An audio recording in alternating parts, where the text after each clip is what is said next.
अस्सलाम वालेकुम। क्लास 7 की आज हमने साइंस की टेस्ट एक्सरसाइज 2 कर दी है। Page number 17। सबसे पहले एमसीक्यूज है। पहला एमसीक्यूज है, teacher Sara is showing picture of sound box in human to the class, which scientific term will she use for this. कि टीचर सारा है और वो क्लास में साउंड बॉक्स के बारे में बता रही है कि ह्यूमंस में एक साउंड बॉक्स प्रेजेंट होता है।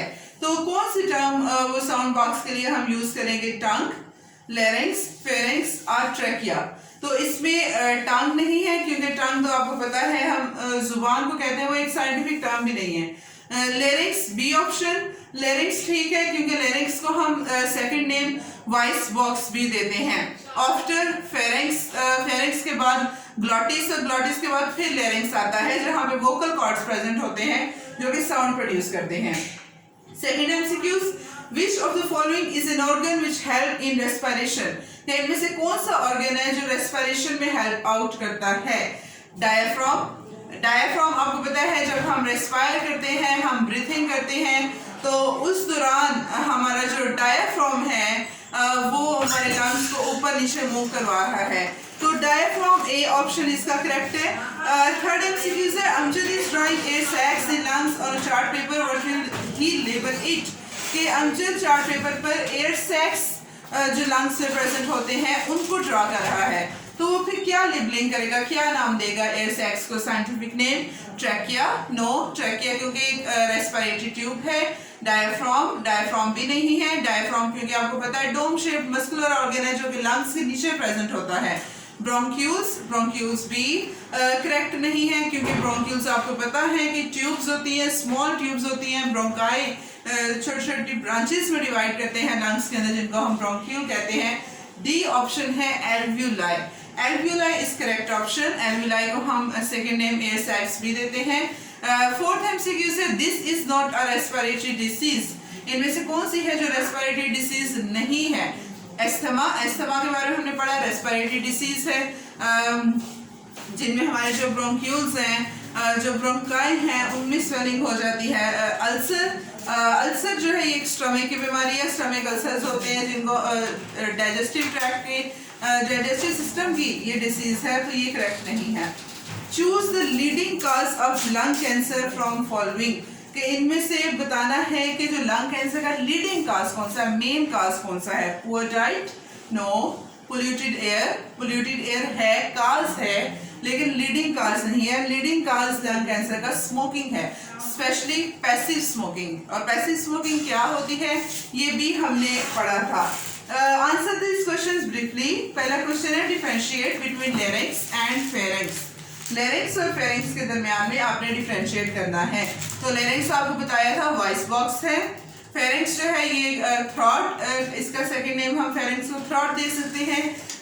ये ट्यूब है, ओपनिंग है that is common to both food and air. और इसके बाद फिर फेरिंक्स आगे से डिवाइड हो जाती है एसोफेगस में और साथ ट्रैकिया में। तो इसका आंसर लेरिंक्स का पेज नंबर 12 पर आंसर है और फेरिंक्स का पेज नंबर 5 पर आंसर है इसका। वहां पे लिखा हुआ है, left lung is smaller than right lung, justify the statement. Yes, left lung smaller होता है राइट लंग से, बताया था क्योंकि जो लेफ्ट साइड है हमारी वहां पे हार्ट प्रेजेंट होता है और उस हार्ट की वजह से जो लेफ्ट लंग है वो अंदर की तरफ जरा हार्ट उसके अंदर की तरफ पिंच हुआ होता है, जिसकी वजह से लेफ्ट लंग का साइज राइट लंग से स्मॉल हो जाता है। How will you differentiate inhalation from exhalation? इसका आंसर बी पेज नंबर 13 पर है। इनहेलेशन और एक्सहेलेशन जो हमने किया था, इनहेलेशन क्या होता है? Taking in of air, exhalation taking out of air to get rid of carbon dioxide. पहले आप ये लिखेंगे डिफरेंशिएशन में, बाकी आप डिफरेंशिएशन के जो पॉइंट लिखना चाहते हैं आप इनमें से पॉइंट्स बना के लिख सकते हैं कि जब हम इनहेल करते हैं तो डायफ्राम फ्लैटन करता है, जब हम एक्सहेल करते हैं तो डायफ्राम रिलैक्स करता है। इस तरह से आप बहुत सारे इसके 3-4 पॉइंट्स बना सकते हैं। नेक्स्ट क्वेश्चन है, व्हाट इज डायफ्राम? इसका आंसर पेज नंबर 12 पर है। डायफ्राम की डेफिनेशन हमने की थी, diaphragm is a dome shaped muscle. सबसे पेज नंबर 12 के सबसे एंड पे जो 3 लाइंस हैं वो इसका आंसर है। उसके बाद है, passive smoking lead to lung cancer. How? कि पैसिव स्मोकिंग की वजह से लंग कैंसर होता है, कैसे?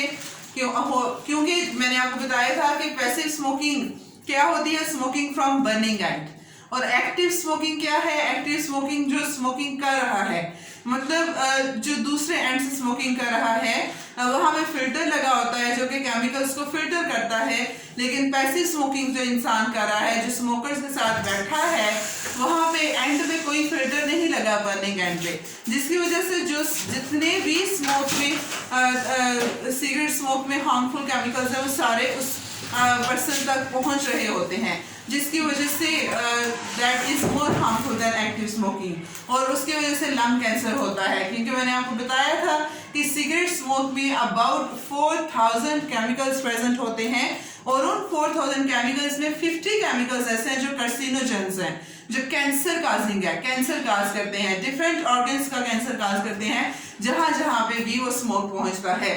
तो ये आज हमने किए हैं 5 क्वेश्चन और साथ टेस्ट एक्सरसाइज 2।